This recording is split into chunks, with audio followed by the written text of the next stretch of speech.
our connection with others can only be as deep as our connection with ourselves. And there perhaps is no time in recent memory when it's more necessary to actually cultivate empathy and connection in order to make sense of the profound changes that we're all undergoing. Everywhere we turn, we can't grapple with the many urgent issues facing us and facing our planet without understanding ourselves first. And in Atlas of the Heart, Brene and her team of researchers and therapists and educators and others have so richly explored how to cultivate an emotional vocabulary. Like, we need the words, the language, the expressions that help us process and identify what it is we're feeling and what is happening to us, and to be able to communicate that to other people. And what they've discovered is that without that, we won't find the solid ground within us that gives us the courage and the confidence to embrace love, to embrace happiness and our own vulnerability, to face and transcend our pains, or to navigate the great uncertainty that is the human condition. So in Brene's words, she says, with an adventurous heart and the right maps, we can travel anywhere and never fear losing ourselves, even when we don't know where we are. I just love that. The solid ground, the anchor we're searching for, is connection, and it is within each of us. But to forge meaningful connections with others, again, we have to first connect with ourselves. And I know we're doing a lot of connecting this week with family and friends. We have to establish a common understanding of the language of emotions and human experience in order to do that. As you're trying to figure out, what do I do? How should I do it? First of all, I will say this, that when you don't know what to do, my girls have heard this over 100 times. When you don't know what to do, you do nothing. You get still until you do know. Because when you have to ask everybody else, should I do this? Should I? And that's whether it's buying a pair of shoes or going with a guy, buying a house, taking a job. Should I? When you have to ask everybody else, it means you don't really know the answer fully yourself. So you get still, be still, and know the answer will come. Here are variations on a few grand themes, beginning with this. Pick a problem, any problem. The list is long. Here are just a few that are at the top of my list. There's gun violence, and there's climate change and systemic racism, economic inequality, media bias, the homeless need opportunity, the addicted need treatment, the dreamers need protection, the prison system needs reforming, the LGBTQ community needs acceptance, the social safety net needs saving, and the misogyny needs to stop. But you can't fix everything. But what can you do?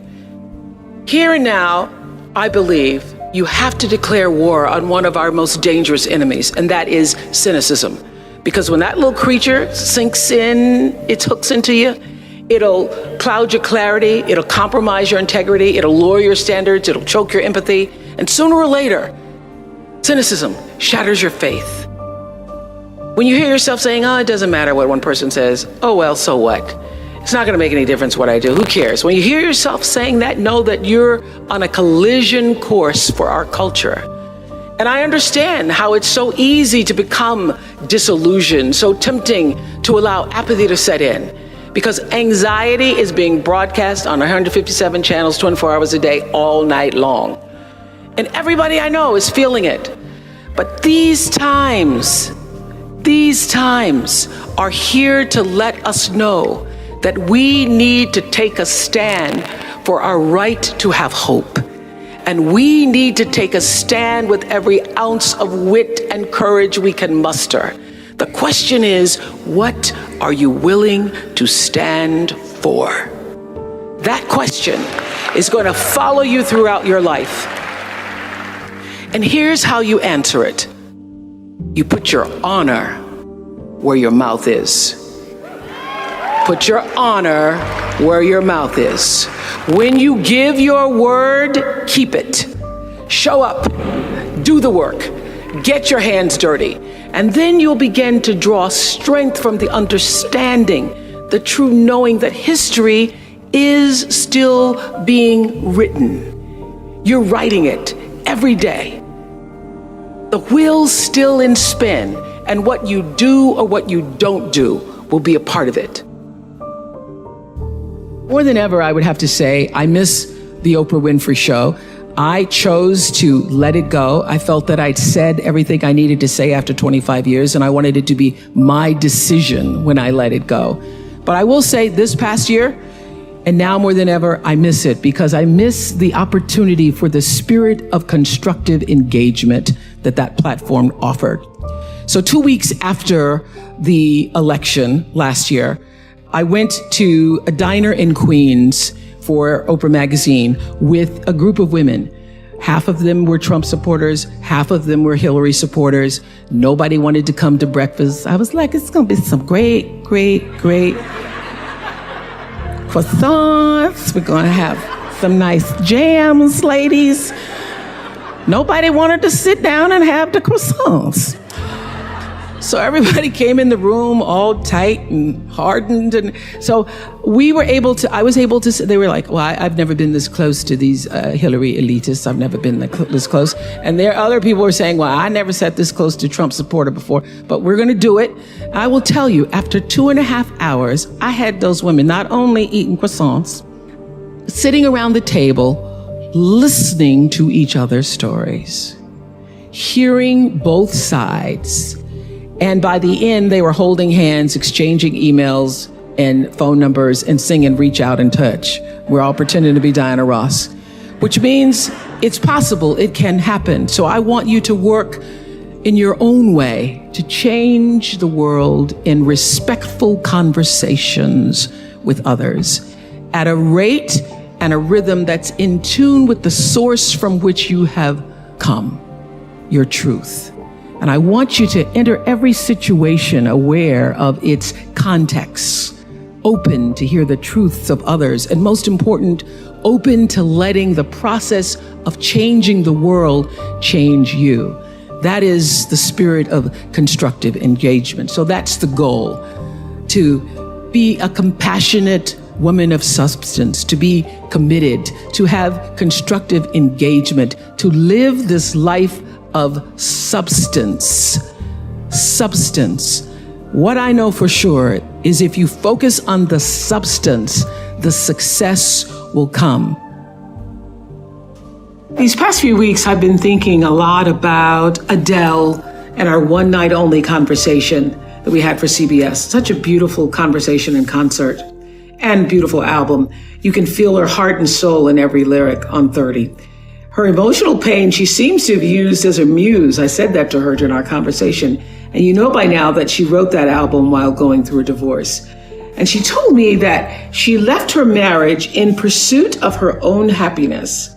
And she has so many meaningful things to say about choosing you and not being guilty about it. The pursuit of your own happiness is enough of a reason to make a major change, like Adele did. Let that sink in for a minute. So how did Adele find the bravery to trust herself and uproot her life? I asked her just that, and her answer struck me. She told me that she imagined the person she would want her 9-year-old son to know. When she was unhappy, which she was in the marriage, her son, wasn't getting the best version of her. So Adele dedicated the album to him as a way of telling him what she was going through. So, of course, Adele's situation is specific to her, but the greater lesson can apply to just everyone. So many women stay in miserable situations, whether it's their job, their friendships, romantic relationships, and even encounters with family members because they don't feel they have the strength or the right to let go. They might feel scared to put themselves first, to listen to that voice that's in your spirit saying, do what's best for you, make the change. The best thing I gathered from this new 30 album, along with being soothed by the music, it's such a great album, is an even more compelling understanding that choosing happiness for yourself is what truly allows you to begin bringing happiness to other people. So during the holiday season, we all are being we've already been conditioned to give and give and give and give and give and give and give to others. But it's important to make time for yourself too. That care is the gift you give to yourself.